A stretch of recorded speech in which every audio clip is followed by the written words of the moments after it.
Hi, everyone. Welcome back to the Let's Talk Yoga podcast. On the show today, I have a very enriching conversation lined up for you. Vikram Jeet Singh is back on the podcast. And today we get into some concepts that yoga teachers should know and should apply to the best of their ability. And what I enjoy about talking to Vikram, as always, is he keeps it very relatable. He keeps it simple. He brings in complex Sanskrit concepts that we often learn very academically, but he puts it into practice. He's one of those few teachers who effortlessly brings the philosophy into practice and makes it relatable. So we cover a wide range of concepts today.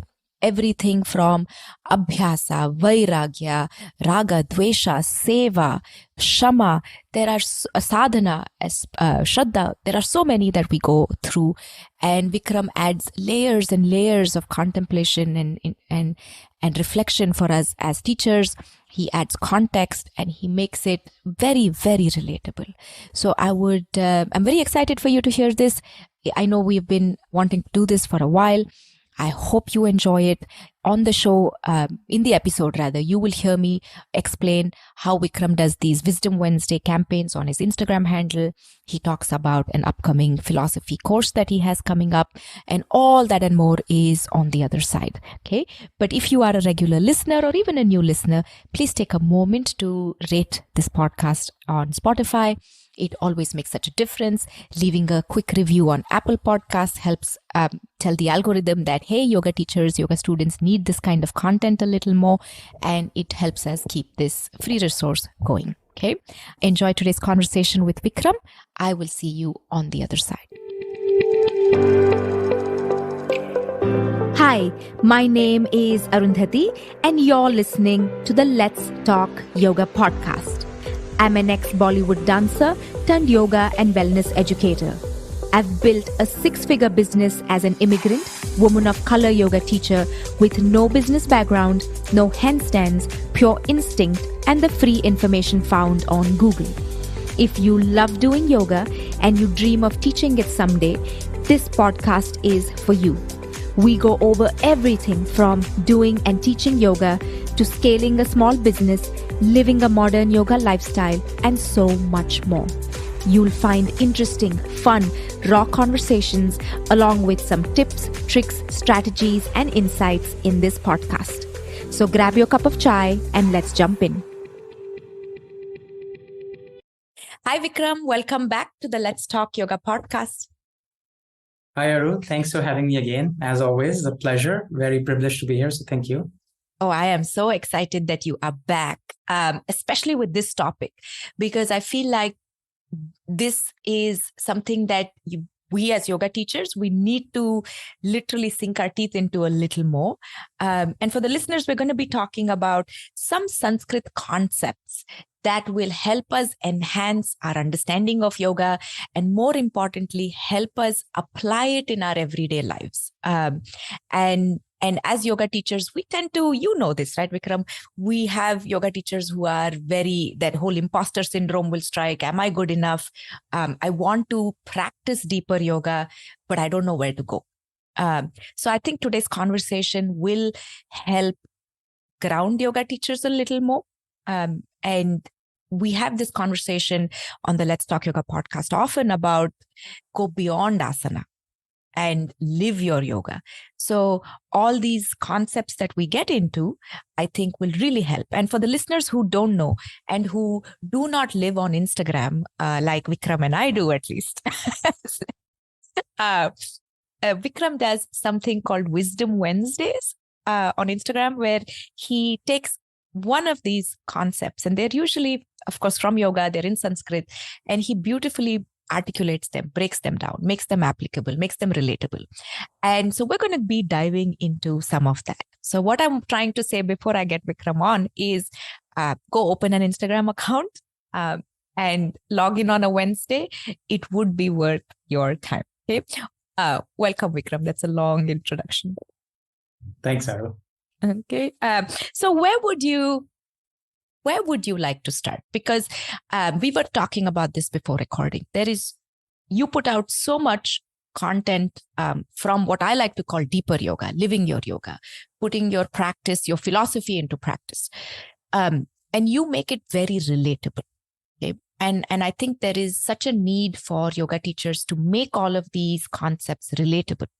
And I feel like there is a hunger for it. There's definitely a hunger for it. You see it in your comment section, right? People are they absorbing what you're putting out there. So where do you want to start?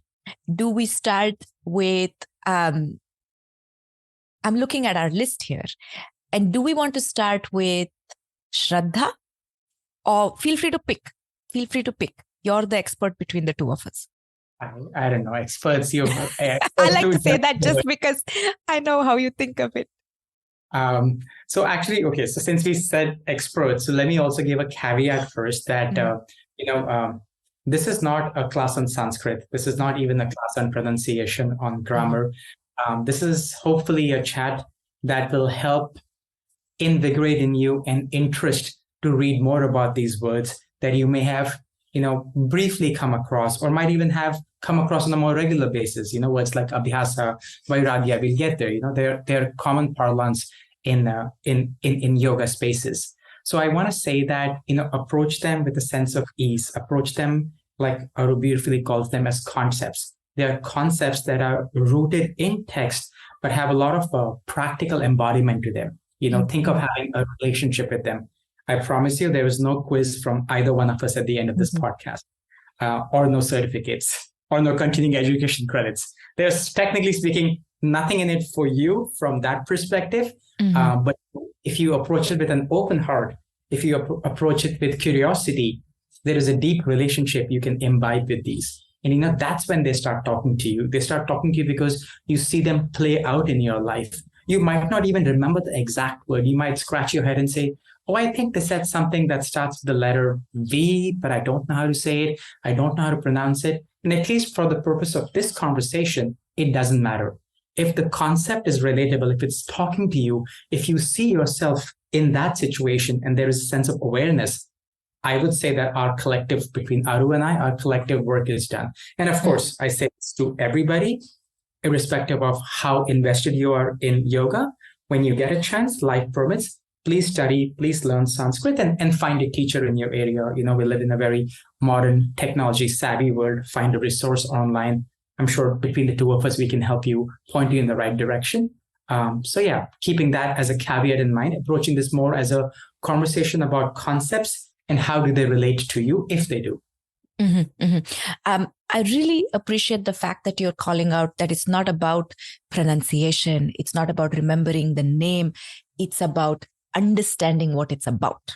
And then work on learning the Sanskrit name in due course of time, especially if you're going to be teaching it to other people. And I'm really glad you're mentioning that, because right there, it takes the pressure off. There's no certificate, there's no test at the end. And this is, in many ways, you're saying this is your journey. And some of these will be more applicable to you at certain points in time. And as you evolve in your yoga, your understanding of these concepts will evolve. So I actually want to start with, if you will be okay with it, abhyasa. Okay? Yeah. Because I feel like it is such a simple, but it's profound. I mean, that abhyasa can change your life. So what is abhyasa, and how do we make yoga teachers relate to it more? Okay, so it's such a deep, vast word, right? And at the risk of sounding slightly cliched, everybody knows that abhyasa is most commonly translated as practice. But if you ask me, the first word that comes to my mind about abhyasa is life. I think life is abhyasa. Your entire life is a practice. Now, if you ask someone who reads the Yoga Sutra, studies the Yoga Sutra, what is that abhyasa? What is that practice? They'll say very clearly, it's the practice of dhyana, of meditation, right? So that's one aspect of it. Technically off the mat, if you will, because it's a non-asana activity. But what I would say is that, one's entire life is a practice. It's a practice at, you can fill in the blanks nonstop. It's a practice at being less judgmental. It's a practice of being more flexible in life choices. It's a practice in being non-opinionated. It's a practice of not being driven by your likes and dislikes. So it can be a very wholesome concept. And I also want to rein people in, because you can get lost sometimes. You're like, well, that's not really a clear answer. So I would invite, anyone who's tuning in now, whenever they listen to it, is that what does practice mean to you when you say that I practice? There must be something that you're practicing, right? What does that mean? In a yoga class, it's easy. I'm practicing a vinyasa class for 75 minutes. And at the end of it, yeah, you did your practice. You moved on the cues that the teacher gave you. Hopefully you felt good in your body and mind. You created some space for yourself and your practice came to an end. But does it come to an end? What about when it's time to go out of the studio? What about the time when you're with other people other than, for most parts, practice is pretty personal. Even I might be with my partner, but I'm still doing my own practice, right? So what does that mean? So I think the key lies in understanding that what does practice mean to you in its entire totality. We have a lot of practical working definitions for what practice means, but what is abhyasa? And I think abhyasa sits I'm again quoting the Yoga Sutras, it sits on two foundational principles, which will strengthen your definition, is that it's uninterrupted and it's done over a long period of time. So those are the two foundational principles of practice. One can only say that I practice this if you do it uninterrupted, right? Which means that your yoga has to go off the mat from an asana perspective. Otherwise, your practice came to an end. The pillar is shaky, if you will. And the second is done over a long period of time. So that's why I put abhyasa and life in the same category. So if you ask me, your duration of life is abhyasa. There is never really a break from it. Mm-hmm. And if you want bonus points from Patanjali, whoever they might be, then you have some reverence for your practice. I like the word relationship. Then you build a relationship with your practice. It's not a chore. It's not a task. It's not a checkbox. You shouldn't be like, I went to practice. You don't go to practice. You're always in a state of some practice. Even now, I'm practicing equanimity, gathering my thoughts, trying to be as clear as I can be. Everything in life is a practice, no matter how good you get at it, right? So I would say practice is uninterrupted. It's done over a long period of time. It has reverence to it. You have a relationship with it, and you can view everything in your life as a practice. Mm-hmm, mm-hmm. That is a beautiful way of explaining abhyasa, that abhyasa is life itself. And I think when you say it like that, it means so much more, right? And like you said, you don't go to yoga. As in, it's not something you check off a to-do list. You are always in that state. And I think I'm really enjoying the fact that you said it is life. It does so much. It gives me peace just to hear that, this uninterrupted practice over a long period of time. And he says it Patanjali says it in the sutras, right? But we as yoga teachers don't pause on that enough, or as students, we don't pause on that enough because we're in a rush to get somewhere. I have no idea where we're trying to go, but it feels like everybody is in a rush to learn this quickly. But there is no learning it. You have to live it. And because it's a lifetime, you will trip and fall and you will make a few mistakes and then you pick yourself back up. So I'm really enjoying how you are interpreting abhyasa. And so, abhyasa is paired with vairagya. Okay. Mm-hmm. And we were talking about abhyasa vairagya. There are a few of these concepts that are a little more trendy, for lack of a better word. They are thrown around a lot more, like abhyasa vairagya, raga dvesha, moksha, some of these that we will talk about, and seva, and that is used out of context also so many times. So how does vairagya play into abhyasa? What is vairagya? And have we misunderstood anything about vairagya? I think we oftentimes run away from vairagya, right? Vairagya is almost like like kaivalya, maybe not that well known a word, but we run away from it because it means giving up everything, because it means renouncing everything, because it means almost having this machine-like tendency where having emotions or having feelings or attachments are quote unquote bad. And if we have them, then we are not doing vairagya. So I think there also we have to understand who is practicing vairagya. So being very clear, vairagya for someone who has dedicated their entire life to living in an ashram as part of a sampradaya, as an ascetic, for them vairagya is very different from what vairagya would be, let's say, for someone like you and I, So I think one, being very clear that what does vairagya mean to you? I said this in the beginning and I'll say it again, that these concepts have to make sense to you. You can have the world's best dictionary, you could have the world's best Sanskrit teacher teaching you, but understanding them from a non-academic perspective and bringing them to life is where it makes sense. It's kind of like, we learned all these tables in school, 2 times 2 and 3 times, and they're great. And, but I use them in my daily life, buying vegetables, buying fruits, doing some quick math. Otherwise, they're just those charts we would have in our school, back in the day. Anyway, coming back to vairagya, I would say, dispassion, detachment, those are the common meanings we hear, right? Let me preface by saying that, most times people say about, anger comes up a lot in these conversations.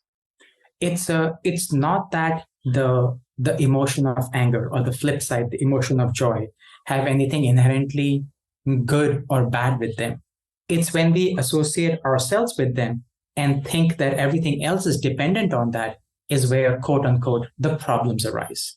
So if I put it simply, vairagya would be a state where you are able to take action, where you're able to fulfill your responsibilities, where you're able to show up in whatever livelihood you have chosen for yourself and show up in the best manner possible, especially if you're a yoga teacher, right? It's a very responsible job, if you will.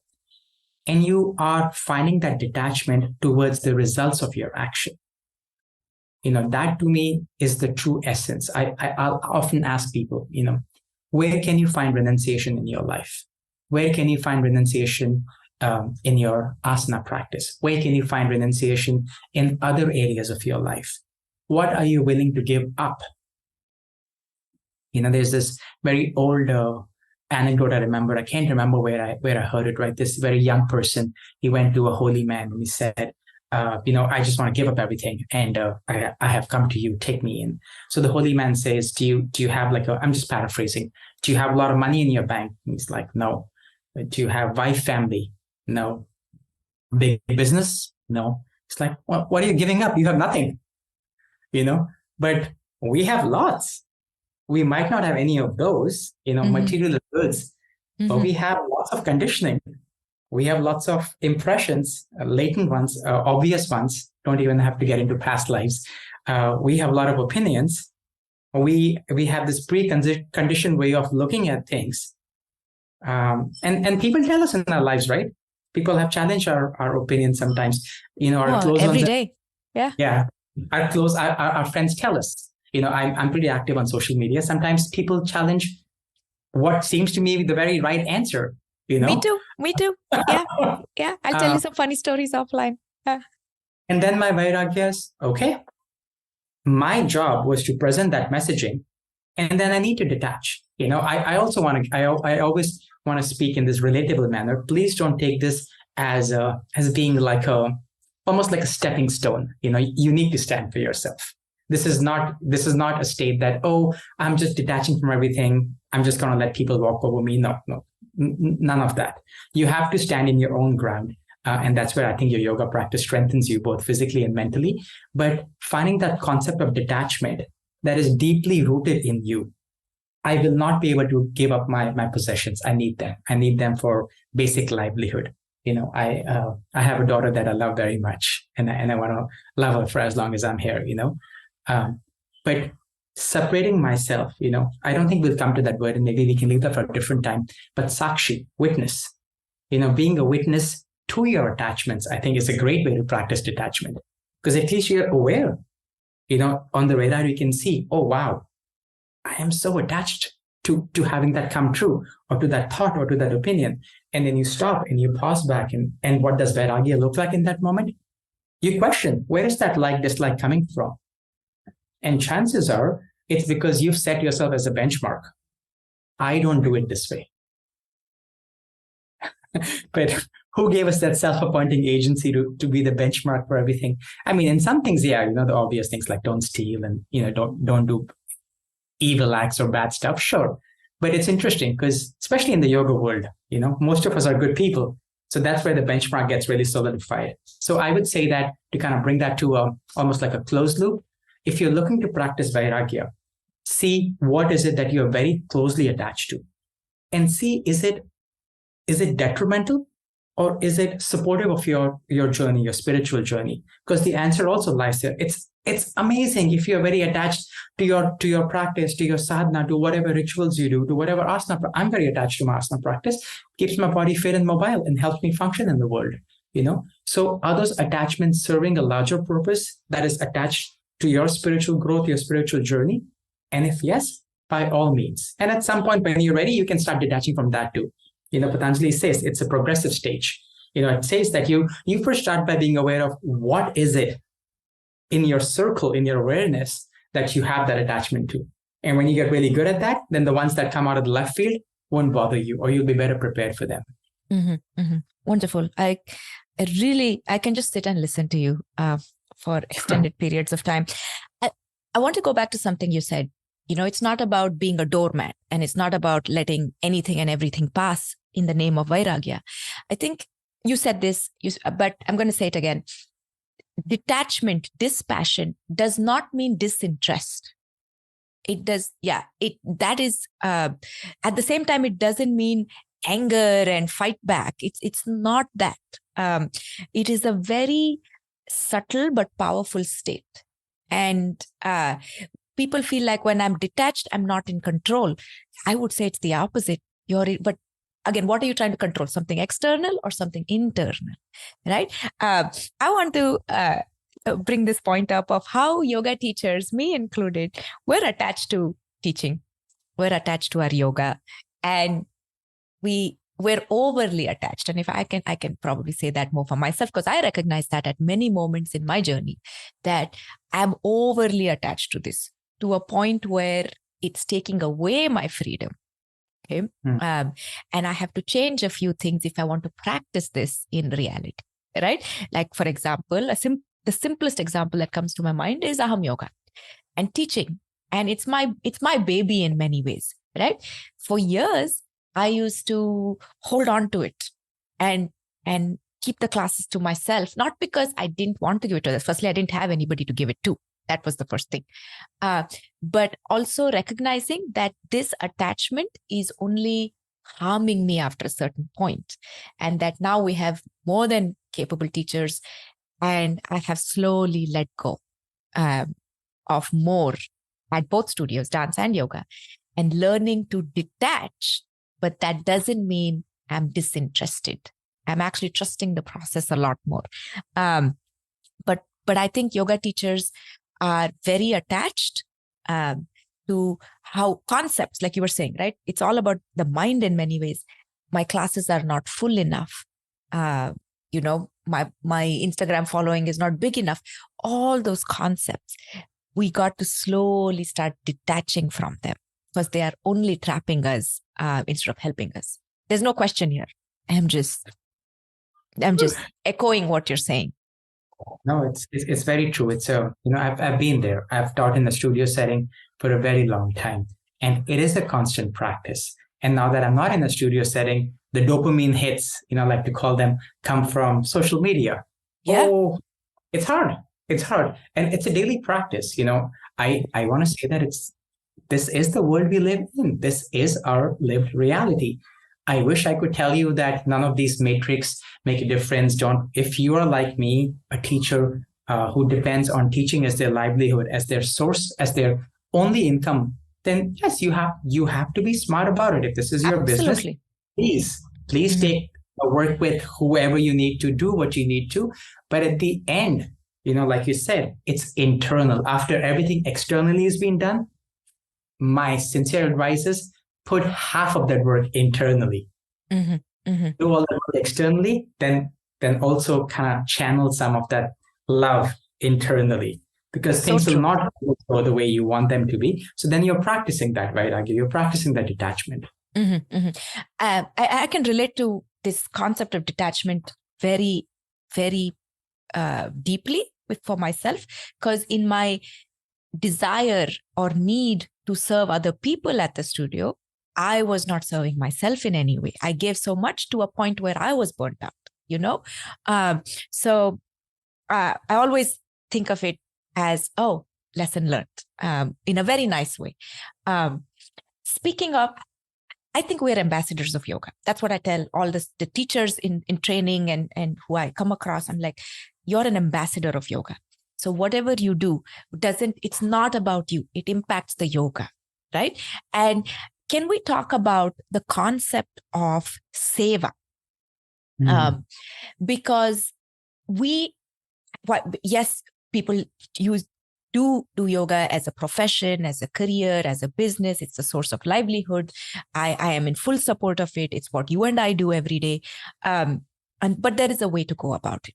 And seva is a concept that is not spoken about enough. It's also hard to practice because it has layers to it. I strongly believe what you and I are doing at many levels are seva. This podcast is a form of seva for me, at least.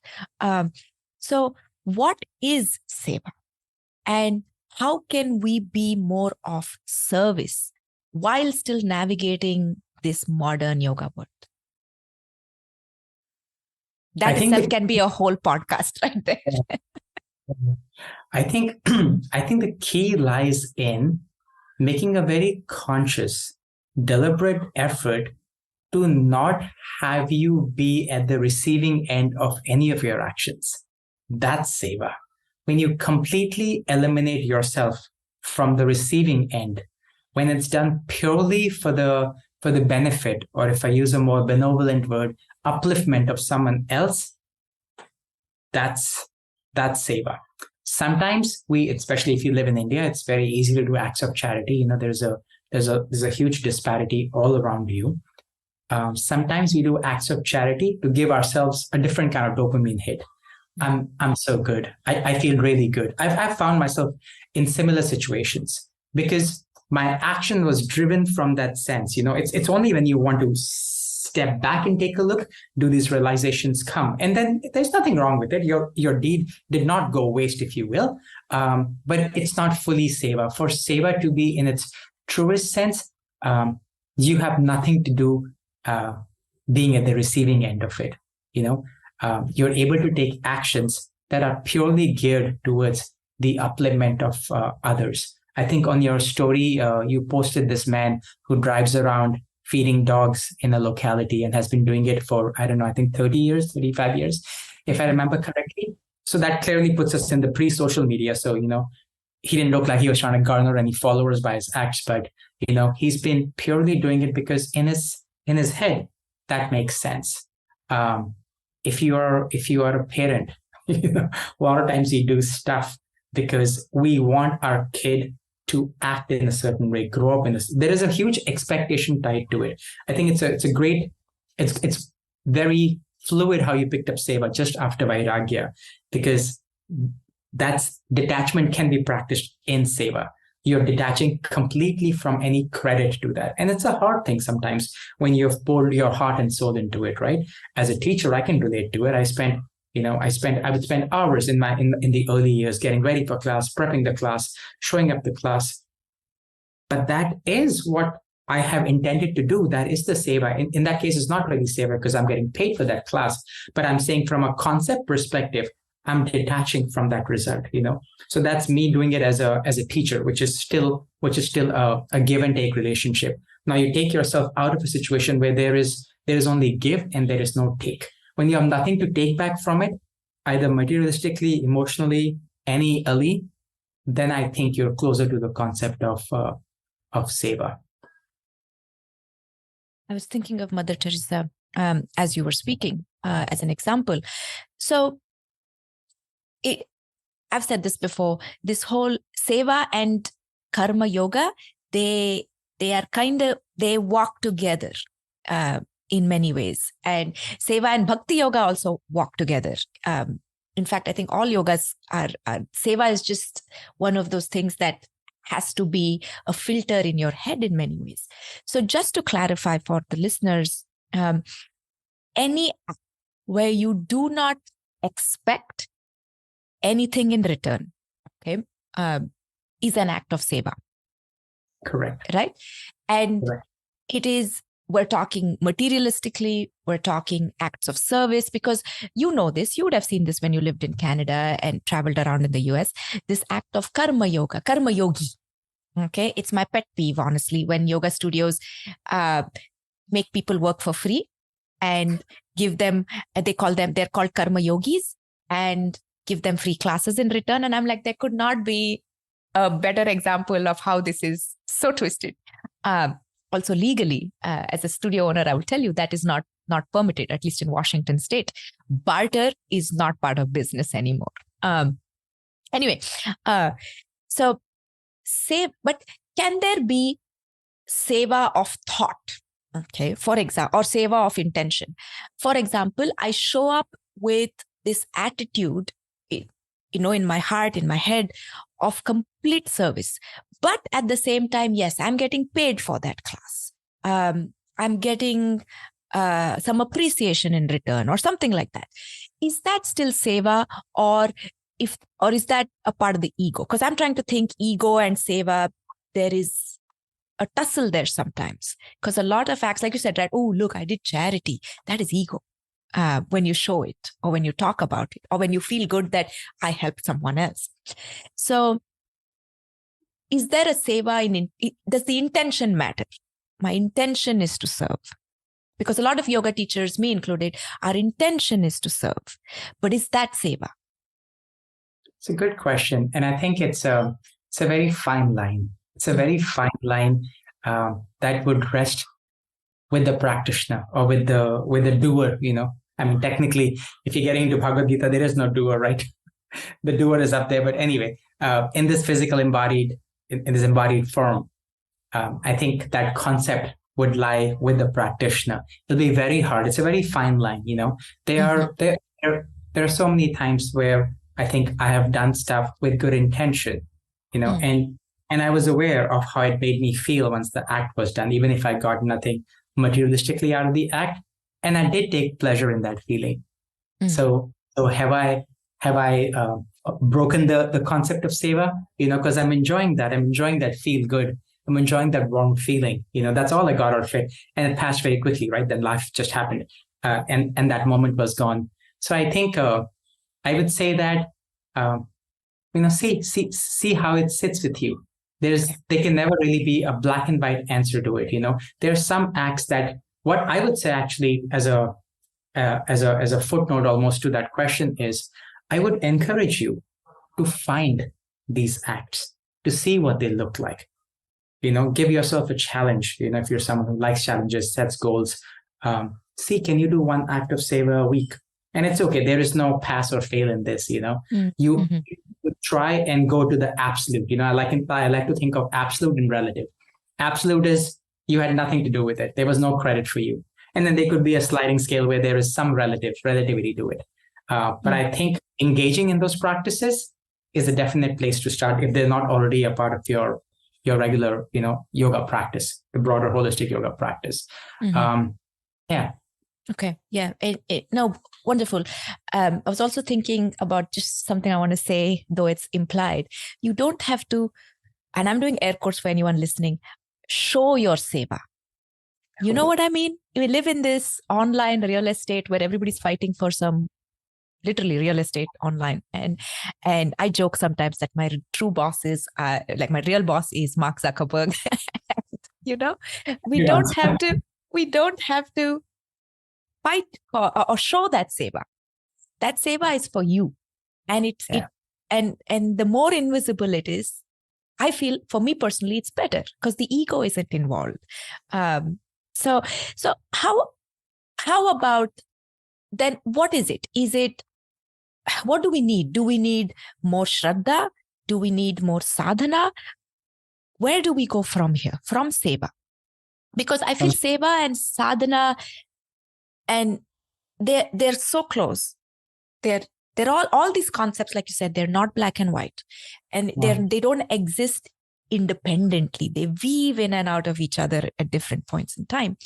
So where do you want to go? You want to go to Shraddha, or you want to go to sadhana, or somewhere else? I'm even thinking Shama, because sometimes you try to do seva and it doesn't go according to plan, So where do you want to go from here? I think let me pick Shraddha. Okay. Because it's very easy to say that, oh, but that's so small an action. What good will that be? The world is burning anyway. What will this little tiny act do? Right? We can live in that space of, but I'm just only one person. But I have very little, but I have nothing to give.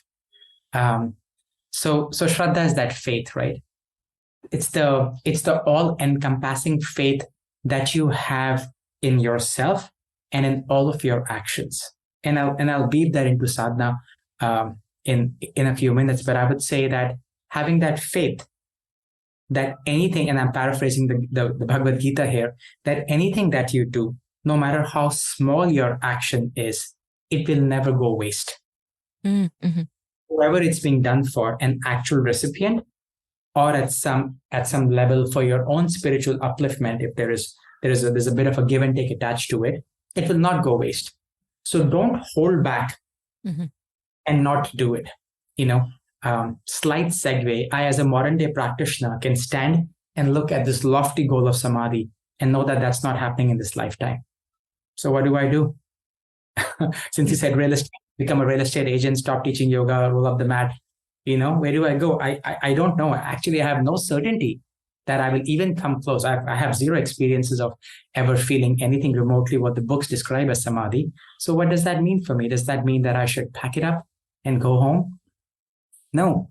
That's where I tap into the Shraddha. I tap into the faith that the path that I've chosen for myself, this abhyasa that I do, this practice that I do, this detachment that I'm practicing towards my own likes and dislikes, towards this desire to control, that will play out.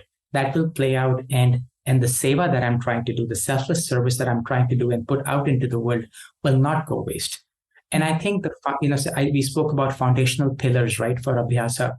I think the foundational pillar for Shraddha, which is faith, is sadhana, which is path, right? So how the two, in my world, how the two are linked is, I have, so I'm going to jump very briefly to sadhana and jump back to Shraddha.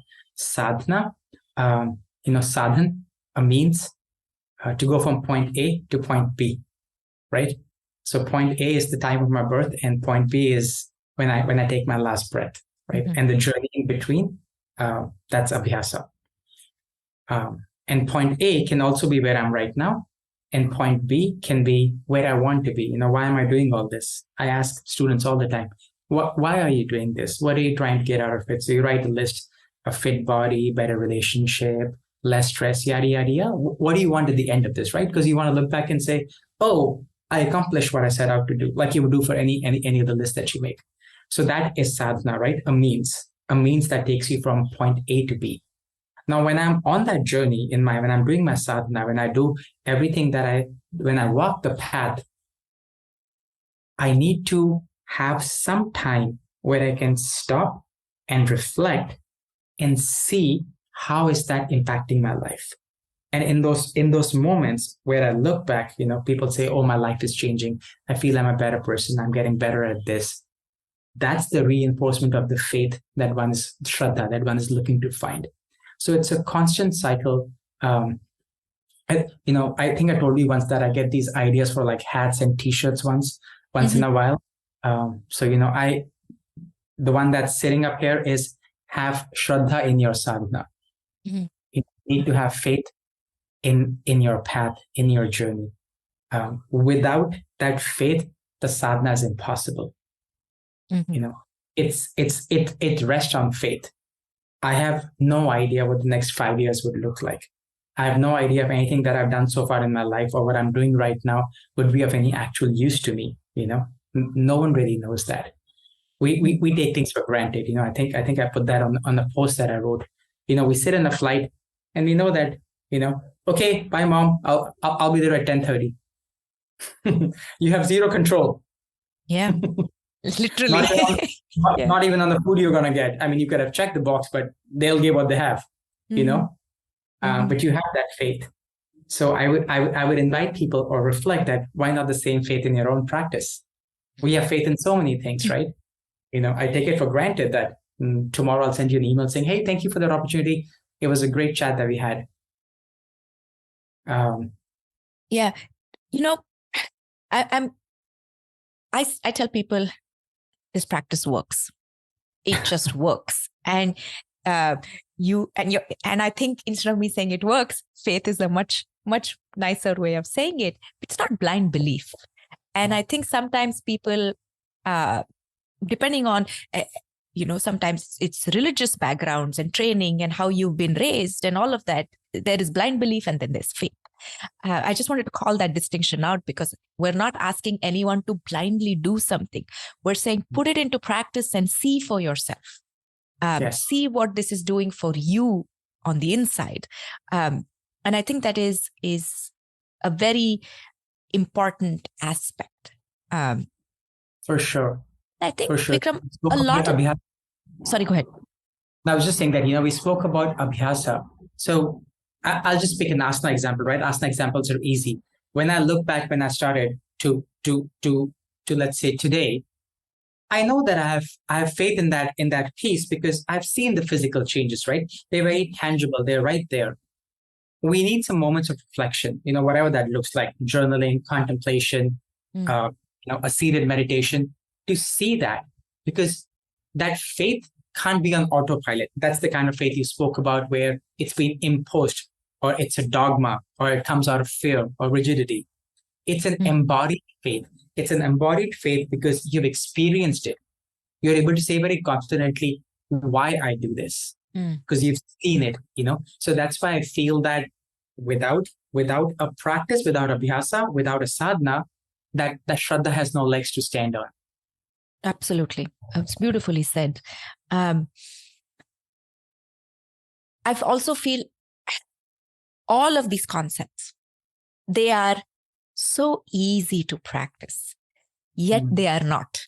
You know what I mean? And I think a misstep that at least I've noticed some of us do, me included, is we think one, they'll be easy to practice, and we try to practice them in the good moments of our life.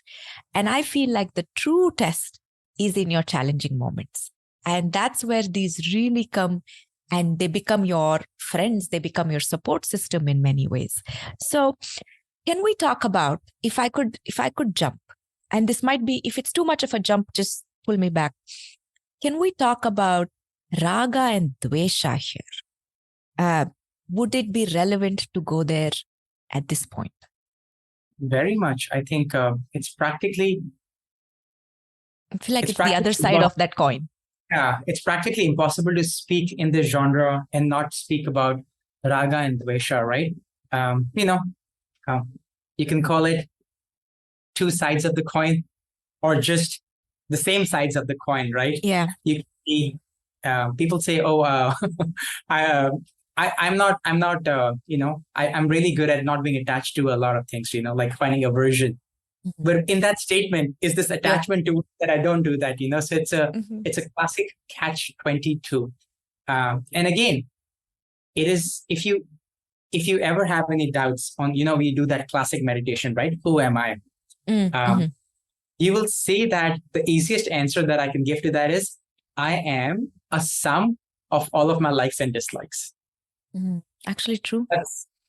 In its truest essence, that's who I am, a sum of my likes and dislikes, because that determines everything, right? From who my friends are, whose podcast I come on, what kind of asana I practice, what kind of yoga books I study. It's all rooted in that likes and dislikes. And it's a hard one to unpack because it's I don't think anyone can give you like a weekend pass to raga and dvesha. So true. It's an abhyasa for life. It's a practice for life. I think it is the foundation of sadhana. People say if you want to go from place A to place B and you want to arrive there air quotes with less baggage, then you will drop raga and dvesha on the way somewhere. Or your backpack, which is filled with raga and dvesha, will get a little lighter. So when you come to place B, you're definitely a little lighter. In asana, it's easy. We tend to get, we see physical changes much quicker. So the raga dvesha in the asana is relatively less. You see it play out in life. But then the question is, do you have the lens to be aware of that? And that's where I can go back to words like sadhana, to shraddha. That's how they. I feel like this attachment aversion, it is very strong. And I spend a lot of time, like you do, talking to yoga teachers. And there is so much of this at play. And often teachers don't know that this is at play. And once you recognize it for yourself, you can address it. And we're not necessarily saying raga is good or dvesha is bad or the other way around. We're not saying any of that. It's a practice of observing and unpacking. And it's not a practice of judgment in any way, right? So can we talk about shama? Because this is something, when I saw it on your posts, I actually exhaled. I remember, I'm like, okay, yeah, why haven't we spoken about this yet? Because it is so needed. So can you tell the listeners a little more about what shama is and give us some context for it? Yeah. So mostly when I'm drawing, I'm not very good at planning. I think on a Monday I try and think in my head what word I want to share on Wednesday. And mostly it's words that are, let's say, in common circulation, at least in my vocabulary. And I can't think of if I've read shama ever in a yogic text somewhere. I might have. I have no cognitive memory of it, at least at this point of time, because we see karuna, but not shama, Yeah. And I think they are different, compassion as opposed to forgiveness, right? Just for the listeners, karuna is compassion, shama is forgiveness. Yeah. And I don't know why that came up, where it came up, and I was quite surprised. And then I started unpacking it for myself. And I can speak for myself. If I am able to go deep in the archives, I can tell you one of the works, I don't know if that's the correct English, to do is to work on shama. Shama is sitting at the base of your dislikes, because at some point, if there has been a deep personal interaction, that shama has not been extended, and that's why it's sitting as a dislike. That's why it's literally sitting, and in most cases, subconsciously eating you away, eating inside of you. Before we hit the record button, we were speaking about freedom. To me, shama, or not having shama, is being a prisoner, is being bound, is being in chains. The other person may or may not have moved on. I cannot speak. And I'm just speaking from my experience. But it's me who's tied. I don't even know some people, when I go deep in the archives or where they are, our lives, their part in my life is over. Correct. But here I am, still stuck, almost like those poor circus animals, that are tied. They have nowhere to go. And that story that the chains removed and they've been tied for so long, they don't even know that they're free now. Yeah. Sometimes I feel like that. They have cut their ties. Life has cut, the universe has cut those ties, but here I am still standing. And because I can't see them, that's the beauty of these things. It's not like, oh, I should do something. My knee's hurting. I'm putting on weight. Whatever the mirror shows you very quickly. We have no mirror in the world that can show that, hey, you are carrying these deep resentment wounds inside. Mm-hmm. And the healing, a lot of times we think that, oh, I don't want to forgive them. I don't think they need our forgiveness. It's about It's you. it's about us. Mm. Forgiving them will not set them free, it'll set us free. Mm. And the more I thought about it, the more it made me realize that that's something that I don't think I was consciously practicing. I can't say that I'm practicing it now. I'm still quite rigid about a few things. I'm working on it. Oh, we But all when, are, Vikram. yeah, but when that came up, it made me realize that, wow, that's one concept, because everyone speaks about raga, dvesha, abhyasa, vairagya. No one speaks about shama, about Yeah. forgiveness. Mm-hmm. So I would say that, finding uh, finding the capacity to forgive and eventually free yourself.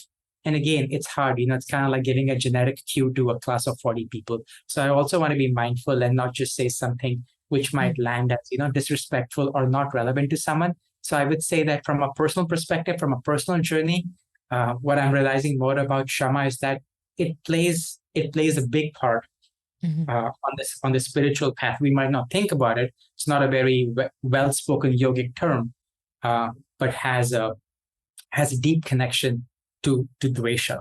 A lot of the dislike stems from them, because even if we have quote unquote moved away from that person, that worldview is not dictating how I see anything else in that genre, and that is still being bound. It's a deep clean.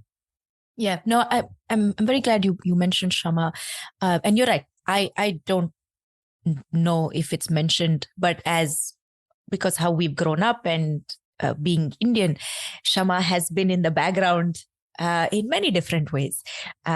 And I would like to pause here because there will be somebody who will take this out of context. We are talking about Shama generally, and it is highly personal, and there is context involved. There are situations in life where people do bad things, really nasty things to other people. We're not saying blindly forgive everybody.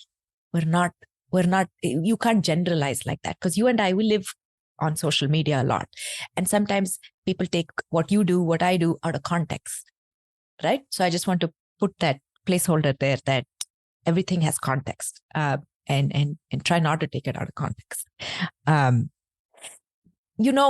looking at my list, and there is so much more I want to ask you about.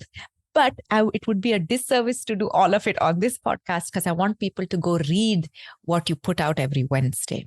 And I think it is extremely generous of you, okay, to put this out there, because I love content. Like, you and I were content creators, right?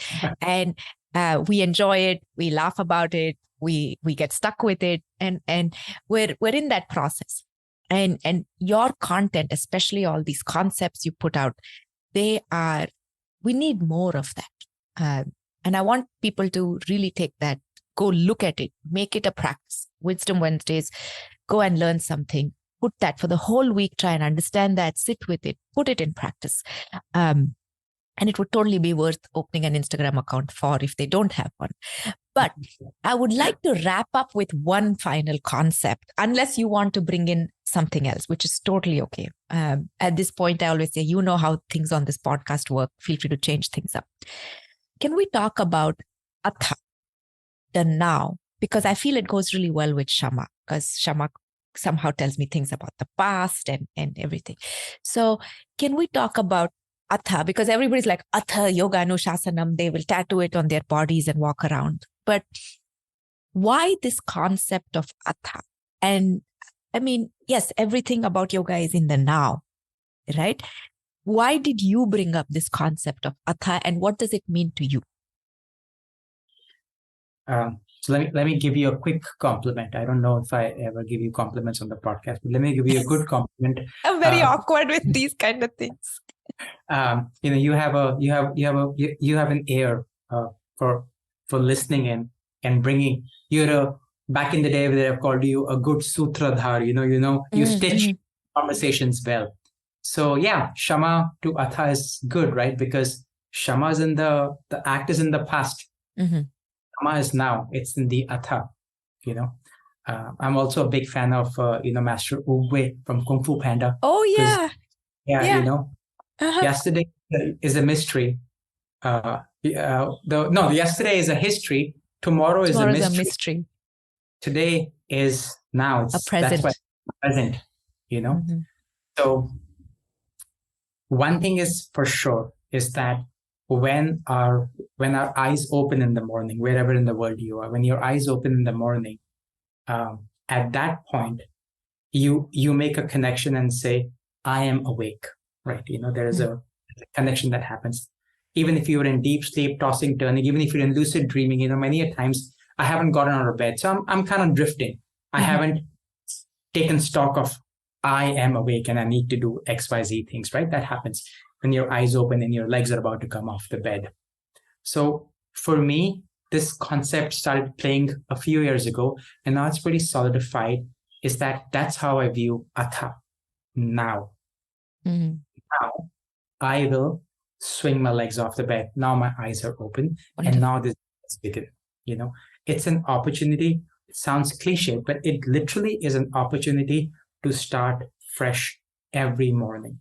It's an opportunity to say, especially, collectively, I think I've said this before, for the first time in our lived history, we have a shared collective suffering that we've all been through in the past few years, right? Didn't matter how much money you have or how many hours of yoga training you had or where you lived, we all went through more or less the same circumstances, at least globally. So now is a reminder to live. Now is a reminder to do everything that you would like to.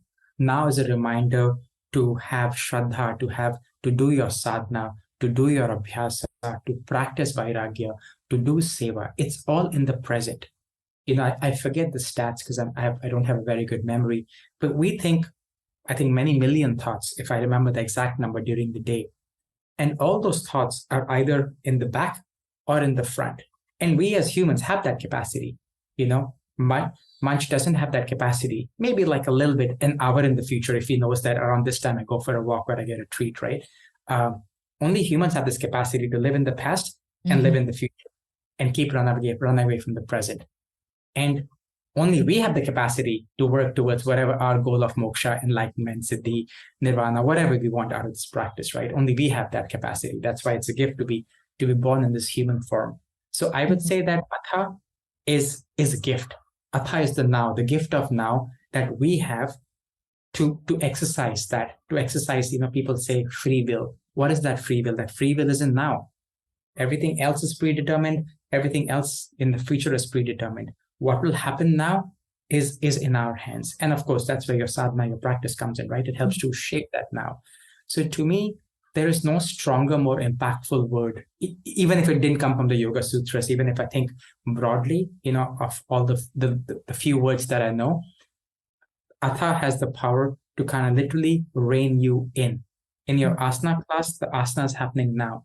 How it happened yesterday, how it'll happen tomorrow, how frustrated you are, it's all in the now, So to me, I think it's a great reminder. It doesn't matter if you call yourself a yoga practitioner, yoga teacher, whatever label you wear, the capacity to be present, to be in the moment, to fully accept your reality. A lot of times you don't want to be in Atha is because we don't like that reality, right? There's raga dvesha playing. I don't like who I am right now. I don't like where I am right now. I don't like how I feel right now. And again, you don't have to. That's part of the practice, You don't have to necessarily like where you are right now. I sometimes am mentally in places that I don't like. But the perseverance or the practice is to be aware of where I am. Yes. And then see what I can do with it, So yeah, very powerful word, Atha. The commentators are right. They weren't speaking in this modern language. They spoke in a different language, but they were right when they wrote like multiple page commentaries on just Atha, because there's so much you can say on that. No, it is a wonderful reminder, and where you said it can be a new beginning every morning. I'm thinking it can be a new beginning at every point. Like right now, as someone is listening to it, right? It's making a new beginning for them in some way, and I thank you for that reminder, because I will use it, and it's powerful. It's subtle, but it's powerful, and it's transformative. Vikram, thank you so much for being back here. I know that you will keep coming back. You don't have a choice anymore. But this is wonderful. I will make sure to link everything, as always, on our show notes, in our podcast description. But correct me if I'm wrong, you have a course coming up, and you don't usually talk too much about some of these things. I know I ping you sometimes and say, hey, have you promoted it? Have you said it enough number of times? So I know it's like a cringy moment for you a little bit, but you have a course coming up. Do you want to tell the listeners about it? Because I feel like they will benefit from it. They're looking for this kind of content. Yeah, just something on the lines of what you're speaking about in a little more structured manner. It's called Yoga Philosophy 101. I remember I didn't want to go to any yoga philosophy. I didn't want to go anything that had philosophy attached to it. And the only yoga I did was in an asana class. So when you put the two words together, yoga philosophy, I'm like, no. But I also know there is so much enrichment there. So I have just a very basic 2-part workshop series, May 28th and June 4th, of course, with the recordings available. So yeah, if someone is listening to this at that point, if it's still of interest to you, please send me a message, and I'll be happy to have you in the course. Wonderful. I'll link to it. They can, they might miss week 1, but they can get the recording, right? Yeah, of course. Yeah. Okay. All right. Wonderful. Thank you so much. And we hope to have you back soon. Thanks, Aru. I hope you enjoyed that conversation as much as I did. I hope you find it enriching. As always, everything that Vikram does will be linked in our show notes at letstalk.yoga/listen. If you would like to get free resources from me, make sure you sign up for our bi-monthly Yoga Teachers newsletter that goes out a couple of Fridays every month. And the link can be found anywhere you are listening to this podcast or in our show notes as well. I'll see you next week with another guest. I believe Prasad is back next week. Until then, take care. Bye-bye.